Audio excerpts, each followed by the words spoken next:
বিসমিল্লাহিৰ ৰহমানিৰ ৰহিম। পৰম কৰুণাময় পৰম দয়ালু আল্লাহ তাআলাৰ নামত আৰম্ভ কৰোঁ। আজি মই নামাজৰ অৰ্থ এশাৰৰ 2 ৰাকাত নফল নামাজৰ নিয়তটো ক'ব বিচাৰিছোঁ। 2 ৰাকাত নফল নামাজ পঢ়িলে আপোনাৰ মুঠতে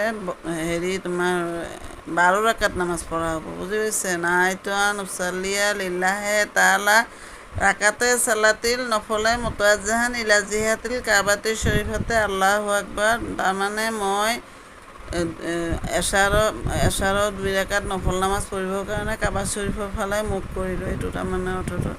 তাৰপিছত কিন্তু জানেই তাহৰিমা বান্ধি চানা পঢ়ি চূৰা ফাতেহা পঢ়ি পিনি এটা যিকোনো চূৰা কৈ পিনি আপুনি ৰুকুত যাব, চিজদাত যাব, গৈ আকৌ পিছৰ ৰাকাতত থিয় হৈ আকৌ আপুনি চূৰা ফাতেহাকৈ এটা সৰু চূৰা কৈ পিনি ৰুকুত গৈ চিজদাত গৈ আপুনি বহি আতাহিয়াতটো পঢ়ি ৰাছুললৈকে পঢ়ি তাৰপিছত দৰুদ ইব্ৰাহিমী পঢ়িব, তাৰপিছত দোৱা মাছুৰা পঢ়ি তাৰপিছত চালাম ফিৰাব। আপোনাৰ 2 ৰাকাত নফল নামাজ শেষ হ'ল, বুজি পাইছে? কালি মই এশাৰ নামাজত বেটেৰ নামাজ পঢ়ে যে সেইটো কৈ দিম বাৰু। আজিলৈ আহোঁ।